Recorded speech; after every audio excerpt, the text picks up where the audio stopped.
Many of you may or may not know that this article that I'm about to read from and from this screenshot, that this even existed. And I wouldn't even fault you if you didn't, because they kept it as hush hush as they possibly could, especially with the ongoing talks and continuum talks of reparations for foundational Black Americans. They couldn't afford for something like this to hit a big mainstream platform, so they will have to bury it underneath a lot of other things. So this is actually from USA Today, and it was posted June 17, 2023. I'm recording this video on June 21st, 2023, and it says Germany will pay Holocaust survivors across the world over $1 billion in 2024.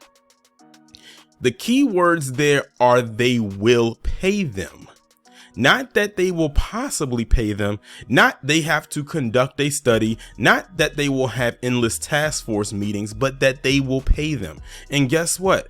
I cannot, and nor will anyone else, get in the way of that happening. As a matter of fact, we have been saying that when it came to them getting that money and that reparations, that should have came from Germany, considering that is where the Holocaust occurred. We always question why the US was paying out this money and it didn't happen here.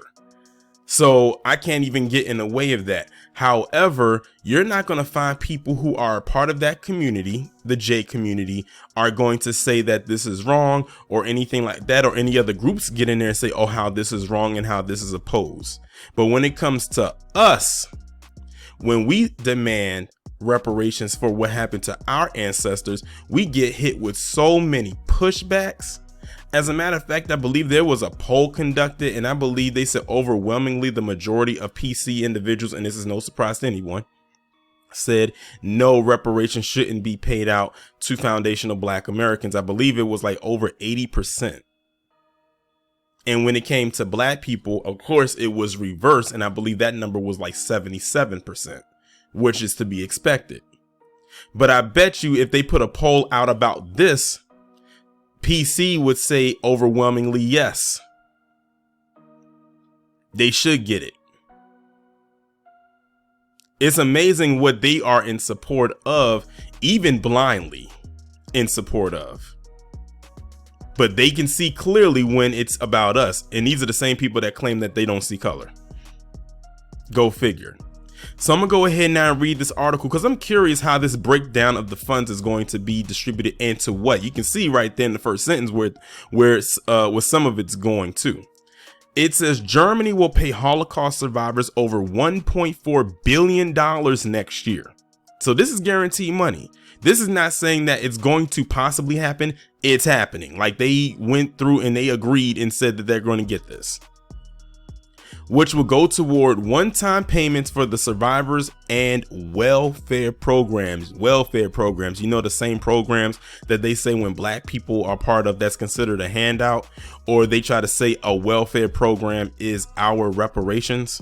I'm like, no, that's impossible, because welfare programs, number one, didn't have Black people in mind when they kickstarted it.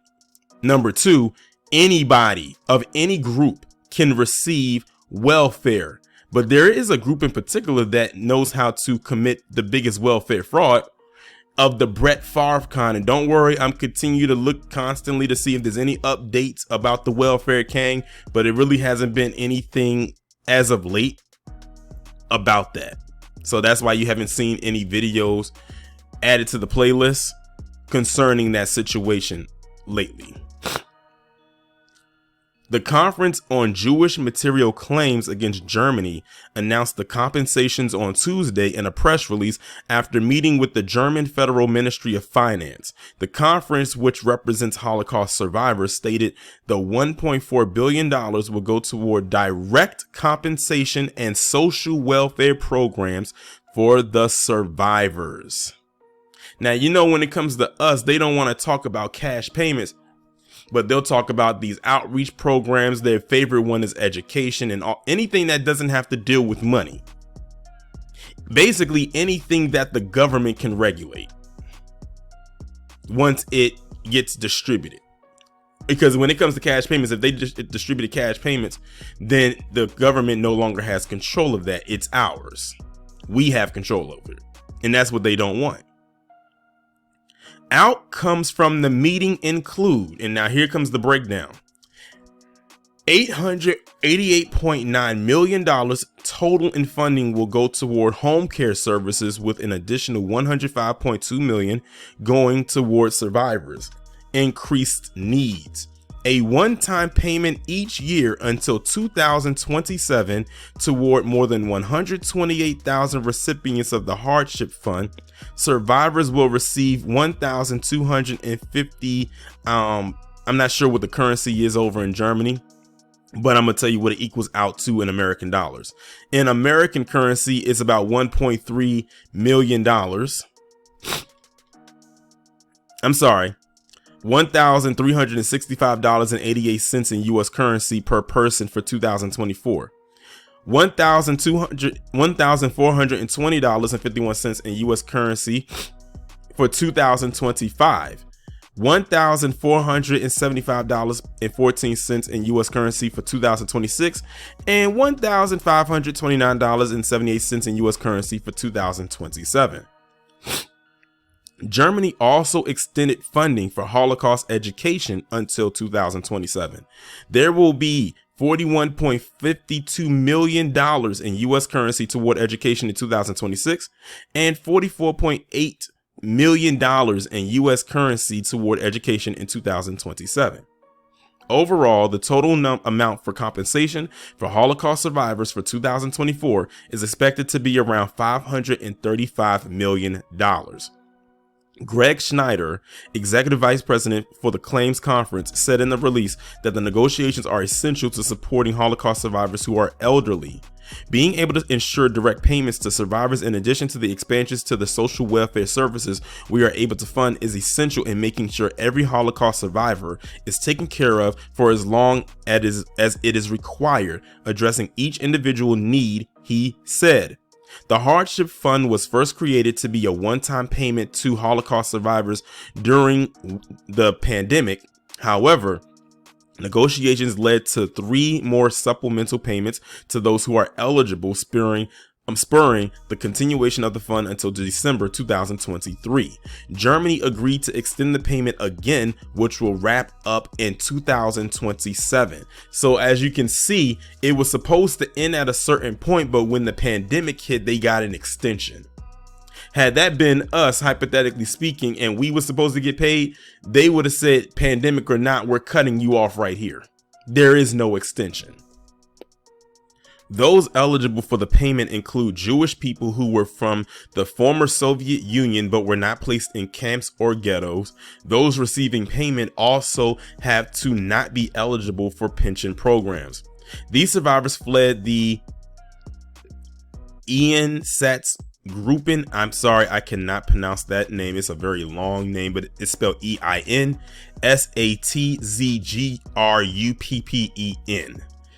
But it's basically stating that it was a Nazi mobile killing units charged with murdering entire Jewish communities. More than 1 million Jews were killed by these units, which operated largely by shooting hundreds and thousands of Jews at a time and burying them in mass pits, the press release stated. Doesn't that sound almost like the Devil's Punch Bowl that I talked about in, I think it was episode 2 of my Black Massacre series?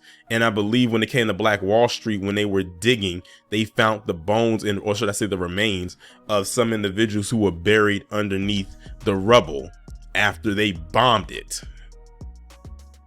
The release states that this group of survivors are some that need the most help as they age. By expanding payments to these survivors, the German government is acknowledging that this suffering is still being felt deeply, both emotionally and financially. While symbolic, these payments provide financial relief for many aging Jewish Holocaust survivors living around the world. The Claims Conference has over 300 social welfare agency partners in 83 countries that provide home care services. The agencies deliver in-home services where they work directly with survivors and make sure they have everything they need, whether it is food, health care, transportation, or being social. These are all critically important to this last generation of Holocaust survivors who are finding their needs more costly in their waning years. Stuart Eisenstadt, special negotiator for the claims conference negotiation delegation, said in the release that he is inspired by Germany's responsibility to the survivors and continuing to provide them with care. It has been nearly 80 years since the liberation at Auschwitz, and the need to negotiate for survivor care and compensation is more urgent than ever. Every negotiation is near last opportunity to ensure survivors of the Holocaust are receiving some measure of justice and chance at the dignity that was taken from them in their youth. It will never be enough until the last survivor has taken their last breath, Eisenstadt said. The release states that it is important that Holocaust survivors share their stories and are remembered as they grow older. I want y'all to pay attention to the verbiage that's being used in this article, whether it's quoted from somebody or written up by the author themselves, because a lot of the stuff that they're saying here can be applied to us with our situation, with what our ancestors went through, but they will completely shun what our ancestors went through. Now, keep in mind, I brought up Black Wall Street. They were supposed to get, well, they're trying to get compensation, but they still not trying to pay them because there still are a few survivors from that who are still alive today. I'm talking about over 100 as far as age goes, but they keep giving them the runaround. But with this situation here, like I said, they just giving them out and you know, giving them their well wishes. And again, it's coming from Germany. All I can do is report on and be the messenger for what's being put out there as far as this is concerned. I have no dog in this fight. Like I said in the beginning, we've always said that when it came to their payments, it should have always come from Germany, considering that's the location in which it occurred. Now, my question is to those who are part of them folks here in the States who have always said that, oh, reparations looks like this and looks like that. Well, what does this look like to you? That's why they won't talk about it. That's why I said that is why this story is only going to be relegated to the internet. Now, the only place I can see it probably hitting the news, like as far as on a TV screen, is probably over there in Germany. It is essential that survivors know their legacy will be carried forward by the generations that come behind them, it states. To this end, the German government and claims conference have been in long-term discussion to ensure that the lessons of the Holocaust will not be lost as we transition from first-hand memories and lived experiences into history. Which, if that's what they want to do, I can't even be mad at that. My issue is that when we talk about our ancestry and what our ancestors had to go through for 400 plus years, and even post-chattel slavery, they keep trying to remove that history at all costs because they know, and y'all know who they is, play a huge part in that, and they also play a huge part in trying to erase it. Because it's no possible way that they could be the villain.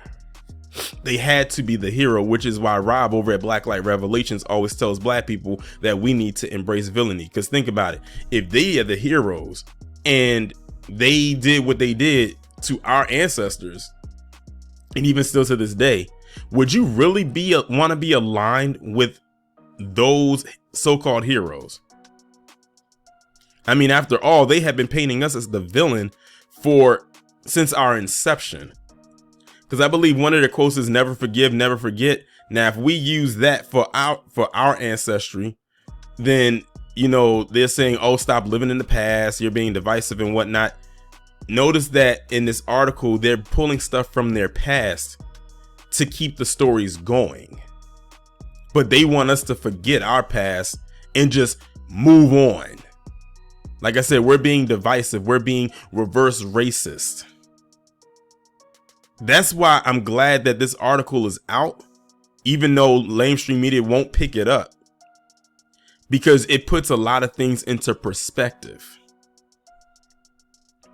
A claims conference survey found that knowledge about the Holocaust is declining in multiple countries across the world, including the US, Canada, Austria, France, the UK, and the Netherlands. However, the study also shows that people want to continue to learn about the Holocaust, so an event like it does not occur again, the release says. Now, peep that. It says that in these various countries, including the US, we're here, that the knowledge and teachings about the Holocaust is declining. So they're doing all that they can to keep the story alive and to keep it from being buried. But when it comes to our history and we want to keep it alive, it gets taken out of schools. I'm looking at you, the snowflake. Or they just don't want it to be taught at all. Again, a lot of my history, a lot of our history, I didn't learn about it in schools. Even with Black History Month, the month the shortest month of the year, whether it's a regular year or a leap year, that they decide to regulate our history to, you can't relegate our history to just the month, and on top of that, the shortest month of the year. It's just no way that's possible. But they want to take it out and call it CRT.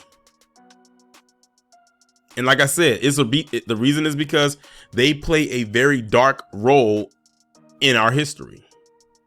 And to talk about our history and our ancestry would mean that they would be shown in a very negative light. One of the goals from the ongoing negotiations with the German government is to improve funding for education programs that will ensure future generations have access to cutting-edge, innovative Holocaust education programs. And that is the entire article right there. So you know what, like I said, kudos to Germany for saying, hey, we're going to pay over $1.4 billion in 2024 around the world. It said across the world, not just in one location, but people who qualify are about to get some dividends. It may not be the most because it broke it down. They're only going to get like about like 1,400 something per year up, but the thing is, it's per year. So they said it starts in 2024 and goes up to 2027. So for like 3 years, they're pretty much guaranteed payments. So yeah, kudos to them for doing that, because like I said, that's where the money should have came from in the first place. My question is to those who keep saying foundational Black Americans don't deserve reparations and this, that, and the third. I bet you they would not tell Germany that they don't deserve to pay out reparations to the Holocaust survivors. I know they wouldn't say it. And I'm sure the people who identify as Jewish who live in America wouldn't turn that down either. They would be a fool. And to the Black people out there who would qualify for reparations for FBA, that turn their nose up at it. What the hell is wrong with you? You're really going to turn down money that is owed to you for what? A tap on the head? A tap on the shoulder? Like that's the weirdest thing to me. Keep in mind, these are some of the same people that got mad that at the California task force at the possibility of Black people who qualify out there to receive $1.2 million. Meanwhile, billions of dollars are constantly being sent to Ukraine. There was a live stream that I was a part of with Kid Gravity, and shout out to Black Alpha Network because he had Kid Gravity and myself on there, and I had learned something very interesting that day. And that's this right here. Look at this. This is from CNN. This is not made up, and I made sure to pull this up just in case someone tried to say, oh, this is incorrect. The Pentagon announced Tuesday that the accounting error revealed last month was significantly more than previously stated, and aid provided to Ukraine was overvalued by $6.2 billion rather than $3 billion. So literally, this accounting error that they claim is an error equaled out to $6.2 billion, which was double from what they claim was initially there. And the money is going where? To here. Now, mind you, I'm recording this video on June 21st, 2023. This happened in May, a month ago, but they kept it real low key. They did not make this announcement until the 20th of June. Yes, a lot of people probably don't know about it. Again, I wouldn't have known about it until Kid Gravity brought it to our attention. Consider my mind blown. And if you are just now learning about this right now, considering this video will most likely not go up until the beginning of July, consider yourself mind blown as well. But they claim they don't have money. But look at where they're sending it to. And no one's really calling it out like that except us. I'm not surprised by that. Look at the establishment we are in.